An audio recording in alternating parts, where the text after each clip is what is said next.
Deixa eu te contar uma história.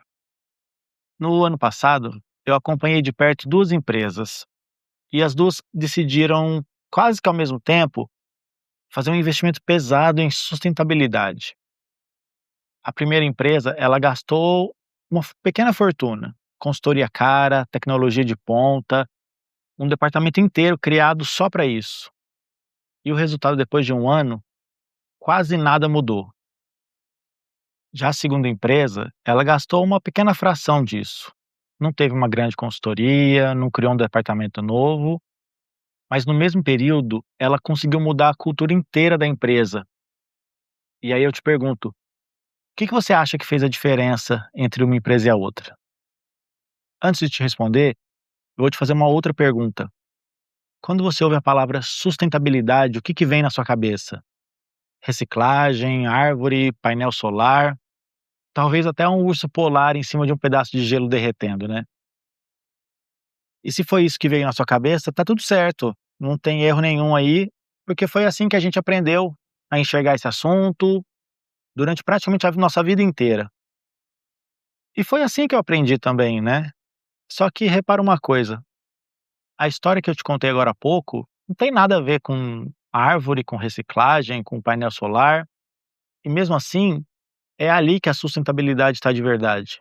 E se eu te dissesse então, que sustentabilidade ela não começa no meio ambiente? Parece estranho, né, porque quando a gente fala de sustentabilidade, quase sempre a gente usa elementos da natureza, florestas, rios, uma área poluída, um rio poluído, poluição atmosférica, sempre uma imagem relacionada à natureza. E até faz sentido, porque esse é o assunto que aparece nas notícias, nos documentários, nas campanhas. Só que tem um pequeno detalhe que a gente costuma esquecer. Pensa comigo. Nenhuma latinha se recicla sozinha, nenhuma empresa reduz emissão porque quis, assim, do nada, num dia qualquer. Nenhuma ação ou projeto socioambiental simplesmente aparece. Tudo isso começa com uma decisão.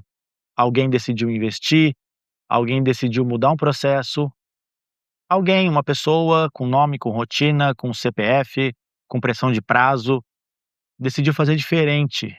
E é aí que eu quero chegar.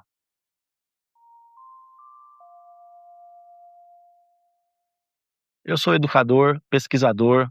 Passei boa parte da minha vida estudando e ensinando ecologia, dentro e fora de escolas, de universidades. E ao longo desses anos, eu percebi uma coisa que mudou a forma como eu enxergo esse assunto inteirinho. Os problemas ambientais raramente começam na natureza. Eles nascem principalmente das nossas escolhas, na forma como a gente produz, na forma como a gente consome, como a gente planeja uma cidade, uma empresa, uma safra, como a gente educa as próximas gerações. A natureza, quase sempre, ela está só respondendo, reagindo ao que a gente decidiu fazer com ela. Lembra da história que eu te contei agorinha mesmo? A primeira empresa tratou a sustentabilidade como um problema técnico, comprou solução, instalou tecnologia, assinou contrato. Essa empresa decidiu implantar um programa de reciclagem. E aí ela comprou as lixeiras coloridas, fez um cartaz bonito, mandou um e-mail para todo mundo, mas nenhum dos colaboradores usa direito aquelas lixeiras. Elas viraram um depósito de qualquer coisa. E aí, em 3 meses, ninguém nem lembra que o projeto existe. E aí o projeto morreu. E aí vem a pergunta que ninguém fez: o problema era a reciclagem? Não, o problema não era a reciclagem. A questão era as pessoas. Melhor, né? A questão era que ninguém preparou as pessoas. A segunda empresa tratou tudo como uma questão humana.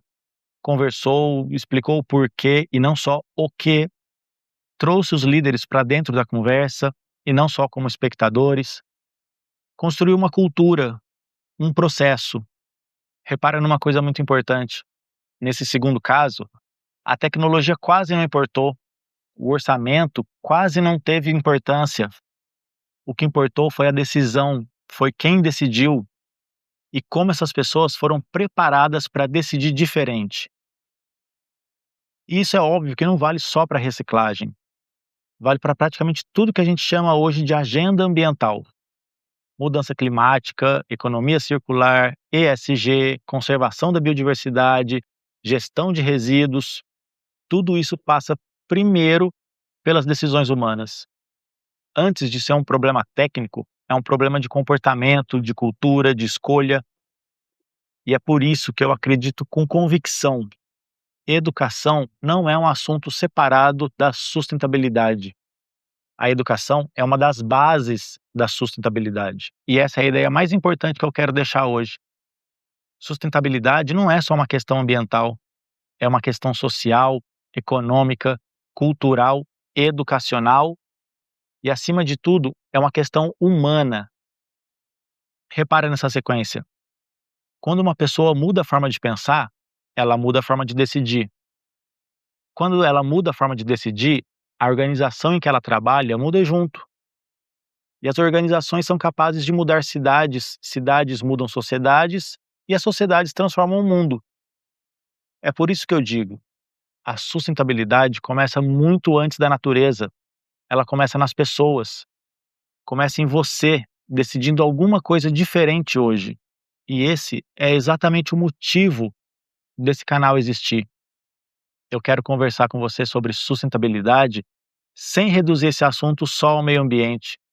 A gente vai falar de ciência, de educação, de ESG, de inovação, de gestão, de desenvolvimento profissional, sempre tentando responder uma pergunta que para mim é a mais importante de todas: como transformar conhecimento em impacto em ações com resultados positivos?